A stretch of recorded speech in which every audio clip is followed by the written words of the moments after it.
Assalamualaikum warahmatullahi wabarakatuh. Jumpa kembali bersama gua di channel Padepokan Misteri. Kali ini ada sebuah pengalaman horor, yaitu pengalaman saya sendiri waktu saya datang dari ngelayat orang mati, yang mana orang itu yang meninggal itu adalah temannya saya sendiri di desa saya. Jadi waktu itu sekitar tahun 2019, waktu ngelayat ke rumah teman yang meninggal.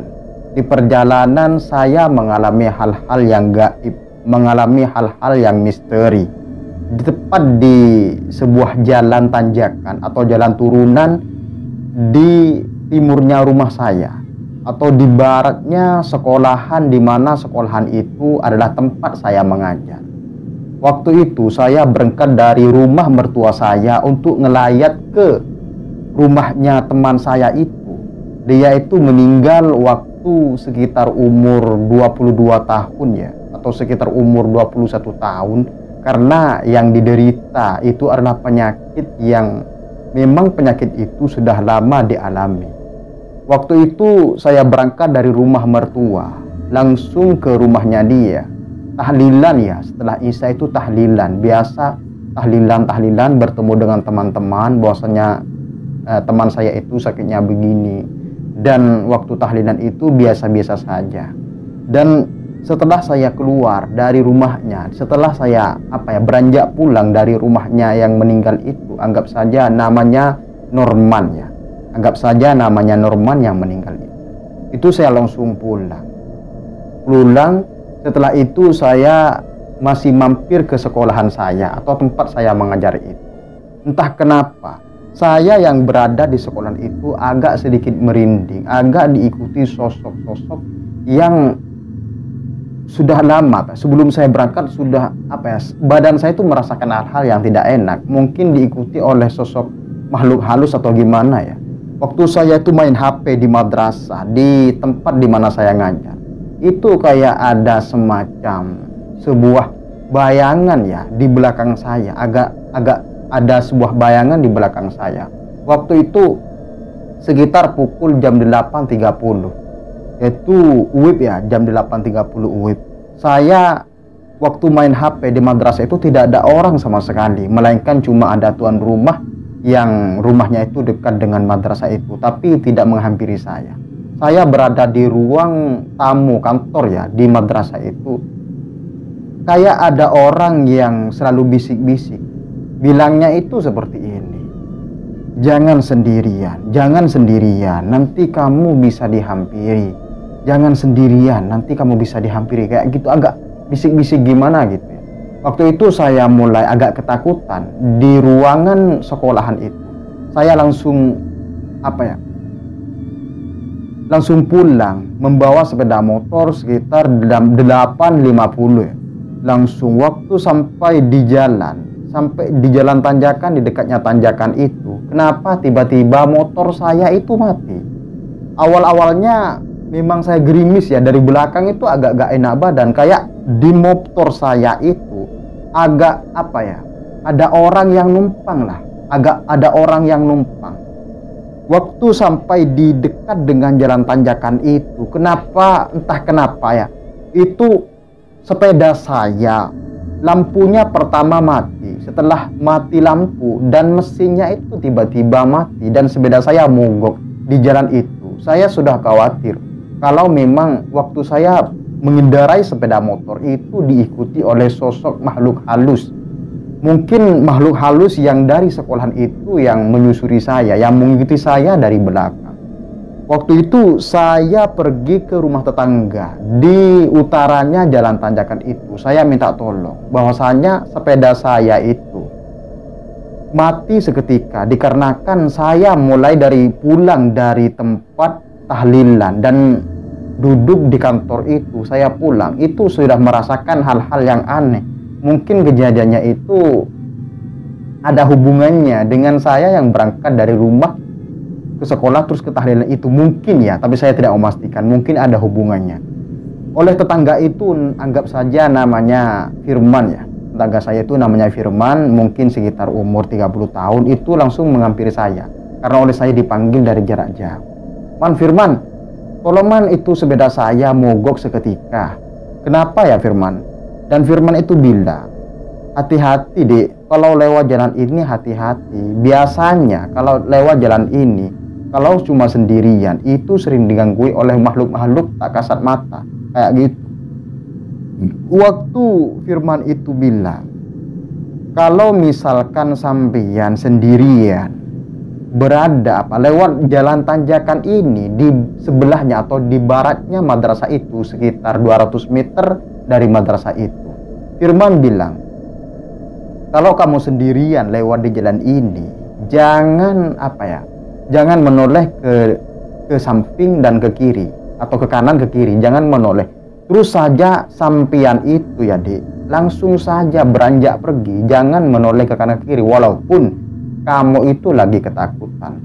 Entah kenapa ya, waktu itu memang saya agak gerimis, saya menoleh ke belakang, menoleh ke kiri ke kanan. Dan sepeda saya itu mati. Dan Firman, memang betul kata Firman itu, jangan menoleh ke kiri, ke belakang, ke kanan waktu jalan sendiri atau naik motor. Karena apa? Karena di sini sangat angker, kayak gitu bilangnya Firman. Dan Firman itu cerita, di tempat ini dulu katanya sering ada orang menangis. Sering ada orang menangis, bayi kecil. Dan katanya waktu di jalan tanjakan itu ada sebuah pohon, kayak pohon bambu ya. Dulunya itu pohon bambu, tapi sudah 5 tahun dari sekarang itu sudah ditebang. Dulu waktu pohon bambu itu masih berdiri di sini, tepat di sebelah kanannya jalan tanjakan itu setiap malam Selasa dan setiap malam Jumat selalu ada orang menangis, semacam kuntilanak lah. Katanya di tempat itu adalah tempat pembuangan bayi. Waktu anggap saja orang-orang hamil ya di luar nikah, orang-orang hamil yang gak ada suaminya dan orang yang menghamil itu gak bertanggung jawab, itu bayinya itu setelah digugurin, darahnya itu langsung dibuang di tempat itu. Makanya kata Firman itu, setiap malam Jumat, setiap malam Selasa, tempat itu selalu ada suara tangisan bayi dan suara tangisan kayak kuntilanak gitu.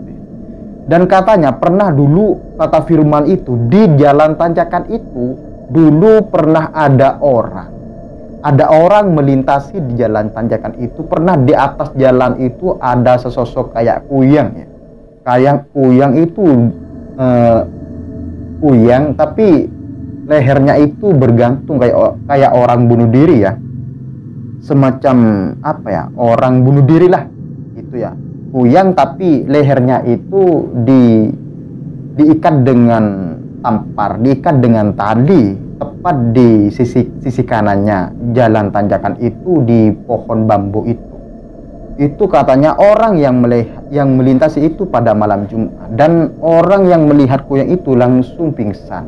Itu dulu kata Firman. Dan memang tempat tanjakan itu sering mengganggu orang-orang yang memang sendirian lewat jam 9 ke atas. Itu memang tempat tanjakan, jalan tanjakan itu memang sering mengganggu orang. Itu bukan jalannya yang mengganggu orang ya, tapi yang mengganggu itu adalah makhluknya atau penunggunya yang selalu mengganggu orang kayak gitu.